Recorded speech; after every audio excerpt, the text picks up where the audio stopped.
This is a read of the crossover, second quarter.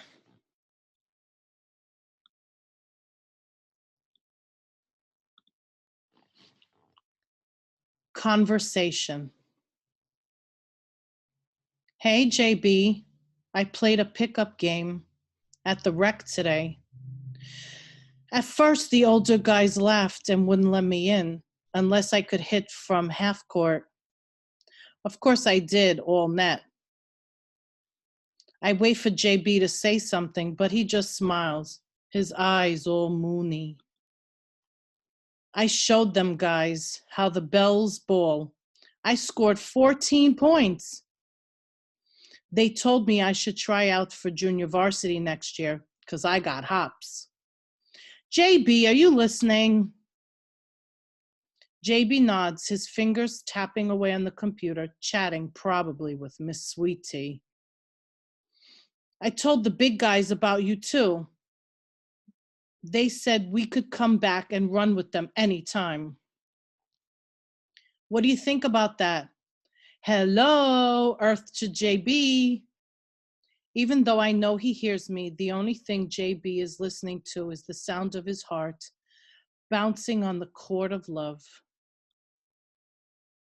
Conversation. Dad, this girl is making Jordan act weird. He's here, but he's not. He's always smiling. His eyes get all spacey whenever she's around, and sometimes when she's not. He wears your cologne. He's always texting her. He even wore loafers to school. Dad, you gotta do something. Dad does something. He laughs. Filthy.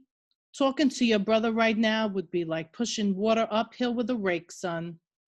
This isn't funny, Dad. Say something to him, please.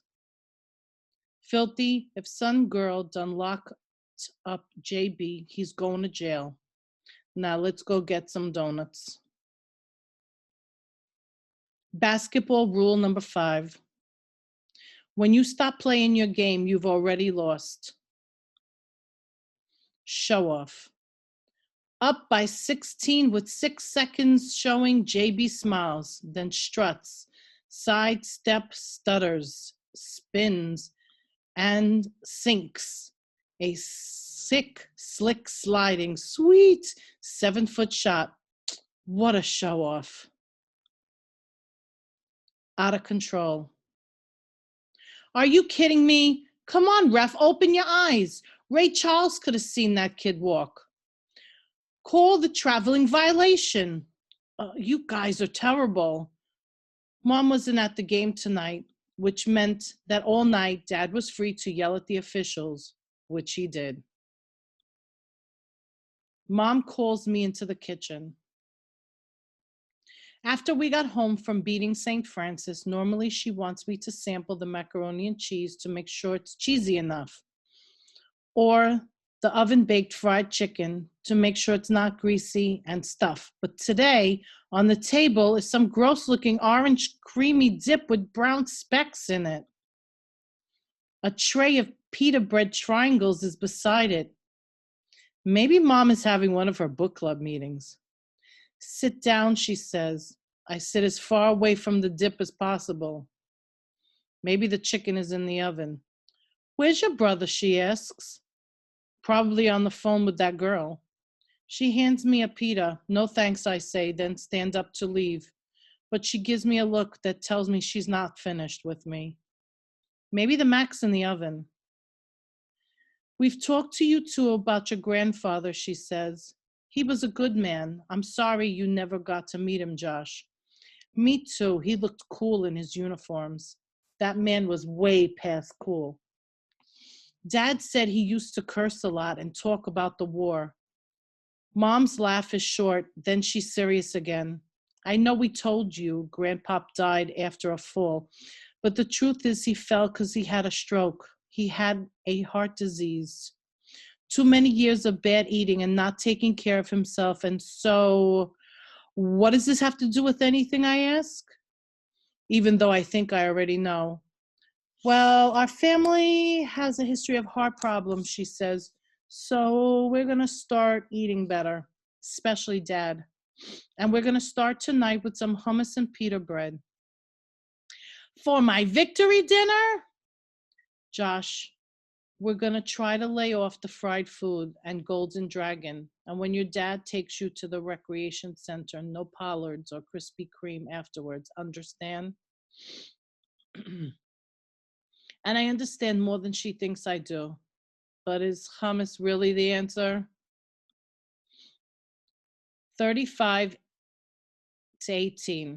is the final score of Game 6. A local reporter asks JB and I how we got so good.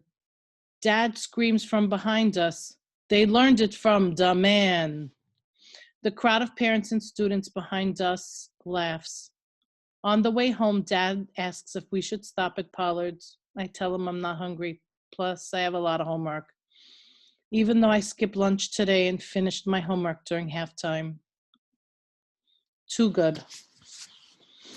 Lately, I've been feeling like everything in my life is going right. I beat JB in Mattern. Our team is undefeated. I scored an A+ on the vocabulary test. Plus, Mom's away at a conference, which means so is the assistant principal. I'm a little worried, though, because as Coach likes to say, you can get used to things going well, but you're never prepared for something going wrong. I'm on free throw number 27. We take turns switching every time we miss. JB has hit 41, the last 12 in a row. Filthy, keep up, man, keep up, he says. Dad laughs loud and says, Filthy, your brother's putting on a free throw clinic. You better. And suddenly he bowls over, a look of horror on his face, and starts coughing while clutching his chest. Only no sound comes. I freeze. JB runs over. Dad, you okay? He asks. I still can't move. There is a stream of sweat on Dad's face. Maybe he's overheating, I say. His mouth is curling up like a little tunnel. JB grabs the water hose, turns the faucet on full blast, and sprays Dad. Some of it goes in Dad's mouth, and then I hear the sound of coughing, and Dad is no longer leaning against the car. Now he's moving towards the house and laughing. So is JB. Then Dad grabs the hose and sprays both of us. Now I'm laughing too, but only on the outside. He probably just got something stuck in his throat, JB says when I asked him if he thought Dad was sick. And shouldn't we tell Mom what happened? So when the phone rings, it's ironic that after saying hello, he throws the phone to me because even though his lips are moving, JB is speechless, like he got something stuck in his throat. Ironic. Adjective. Having a curious or humorous, unexpected sequence of events marked by coincidence. As in, the fact that Vondi hates astronomy and his mother works for NASA is ironic. As in, it's not ironic that Grandpa died in a hospital and Dad doesn't like doctors. As in, isn't it ironic that show-off JB with all his swagger is too shy to talk to Miss Sweet Tea, so he gives me the phone. This is Alexis. May I please speak to Jordan? Identical twins are no different from anyone else, except we look and sometimes sound exactly alike. Phone conversation. I sub for JB. Was that your brother?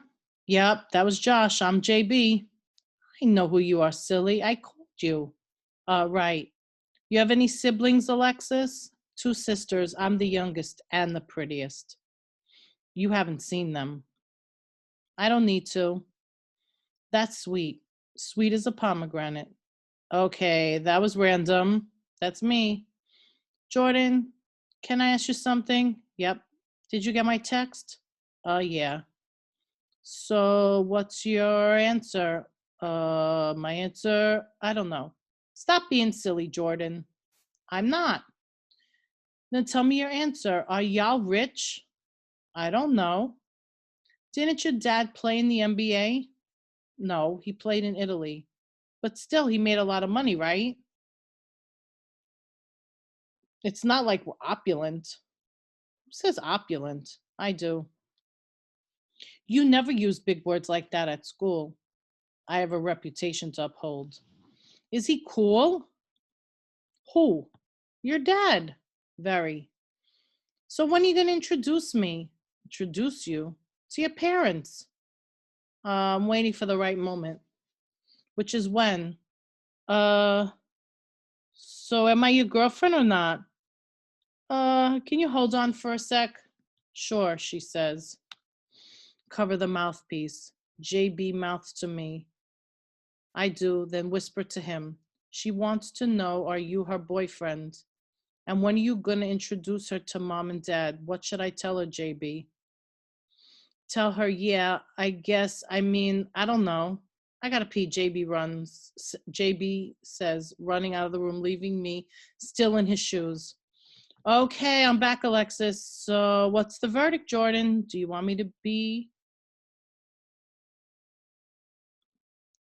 to be my girlfriend? Are you asking me to be your girl? I think so. You think so? Well, I have to go now. Yes. Guess what? I like you a lot. I like you too, Precious. So now I'm Precious. Everyone calls you JB. Then I guess it's official. Text me later. Good night, Miss Sweet. What'd you call me? Good night, my sweetness. Good night, Precious. JB comes running out of the bathroom. What'd she say, Josh? Come on, tell me. She says she likes me a lot. I tell him. You mean she likes me a lot? He says. Yeah, that's what I meant. JB and I eat lunch together every day, taking bites of mom's tuna salad on wheat between arguments. Who's the better dunker, Blake or LeBron? Which is superior, Nike or Converse? Only today I waited our table in the back for 25 minutes, texting Vondi, homesick, eating a fruit cup alone, before I see JB strut into the cafeteria with Miss Sweet Tea holding his precious hand. Boy walks into a room with a girl. They come over. He says, hey, filthy McNasty, like he said forever, but it sounds different this time. And when he snickers, she does too, like it's some inside joke. And my nickname, some dirty punchline. At practice, coach says we need to work on our mental game. If we think we can beat Independence Junior High, the defending champions, the number 1 seed, the only other undefeated team, then we will. But instead of drills and sprints, we sit on our butts, making weird sounds, om, om, and meditate. Suddenly I get this vision of JB in a hospital. I quickly open my eyes, turn around, and I see him looking dead at me, like he's just seen a ghost. Second person. After practice, you walk home alone. This feels strange to you because as long as you can remember, there has always been a second person. On today's long, hot mile, you bounce your basketball, but your mind is on something else. Not whether you will make the playoffs, not homework, not even what's for dinner. You wonder what JB and his pink Reebok wearing girlfriend are doing. You don't want to go to the library, but you go because your report on the giver is due tomorrow. And JB has your copy, but he's with her, not here with you, which is unfair because he doesn't argue with you about who's the greatest, Michael Jordan or Bill Russell, like he used to, because JB will not eat lunch with you tomorrow or the next day or next week because you are walking home by yourself and your brother owns the world. Third wheel. You walk into the library, glance over at the music section. You look through the magazines. You even sit at a desk and pretend to study. You ask the librarian where you could find the giver. She says something odd. Did you find your friend? Then she points upstairs on the second floor. You pass by the computers, kids checking their Facebook, more kids in line waiting to check their Facebook. In the biography section, you see an old man reading The Tipping Point. You walk down the last aisle, teen fiction, and come to the reason you're here. You remove the book from the shelf, and there, behind the last rows of books, you find the friend the librarian was talking about. Only she's not your friend, and she's kissing your brother. Tipping point. Tipping point, noun. The point when an object shifts from one position into a new, entirely different one. As in, my dad says the tipping point of our country's economy was housing gamblers and greedy bankers. As in, if we get 1 C on our report cards, I'm afraid mom will reach her tipping point, and that will be the end of basketball. As in, today at the library, I went upstairs, walked down an aisle, pulled the giver off the shelf, and found my tipping point. The main reason I can't sleep is not because of the game tomorrow night, is not because of the stubble on my head feels like bugs are breakdancing on it. It's not even because I'm worried about Dad. The main reason I can't sleep tonight is because Jordan is on the phone with Miss Sweetie, and in between the giggling and the breathing, he tells her how much she is the apple of his eye, and that he wants to peel her and get under her skin and give me a break. I'm still hungry, and right about now, I wish I had an apple of my own. Surprised. I have it all planned out. When we walk to the game, I will talk to JB man to man about how he's spending way more time with Alexis than with me and Dad. Except when I hear the horn, I look outside my window and it's raining. And JB is jumping into a car with Miss Sweet Tea and her dad, ruining my plan. Conversation.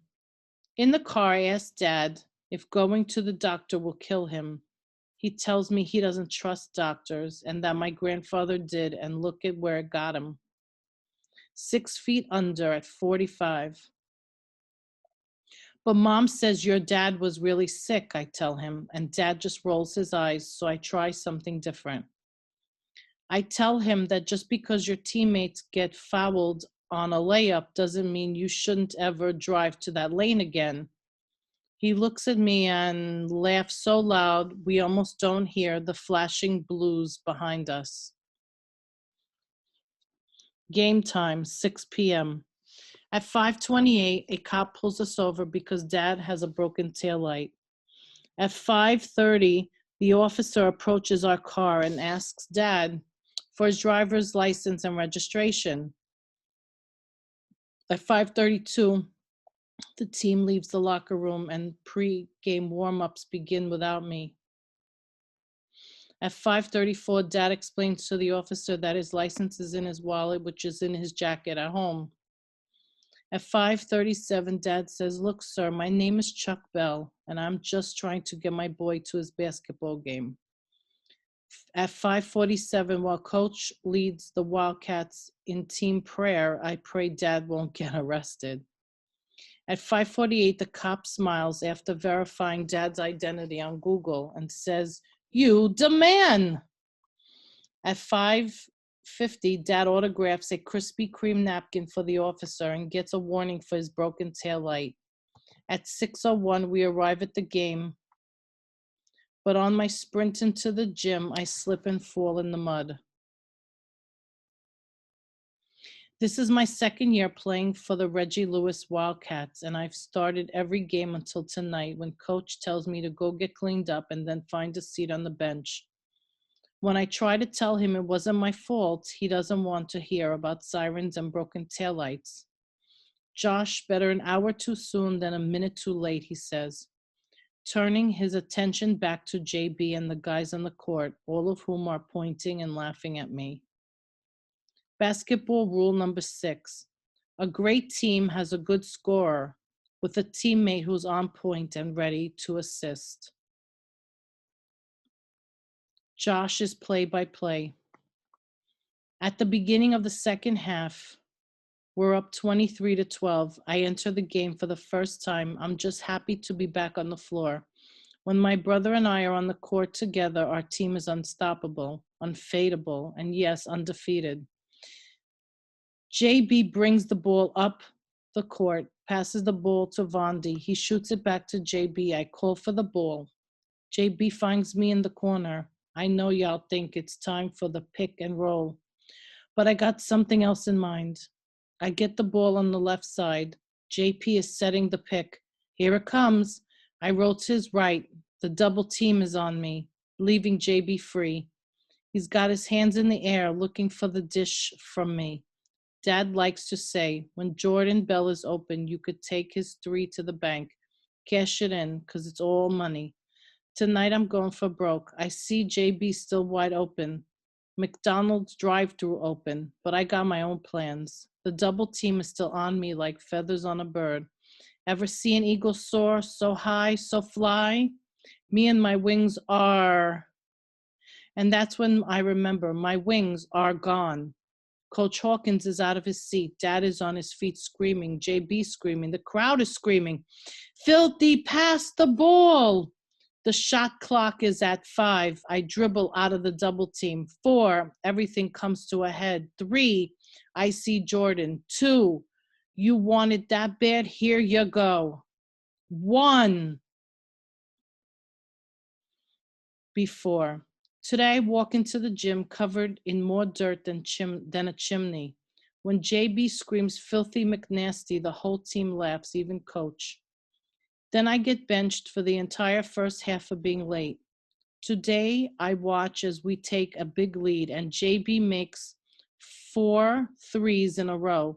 I hear the crowd cheer for JB, especially mom and dad. Then I see JB wink at Miss Sweet Tea after he hits a stupid free throw. Today, I finally get into the game at the start of the second half.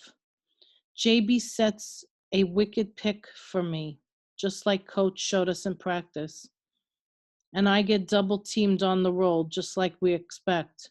Today I watch JB get open and wait for me to pass. Instead I dribble, trying to get out of the trap, and I watch as coach and dad scream for me to pass. Today I plan on passing the ball to JB. But when I hear him say, filthy, give me the ball, I dribble over to my brother and fire a pass so hard it levels him. The blood from his nose still shooting long after the shot clock buzzer goes off.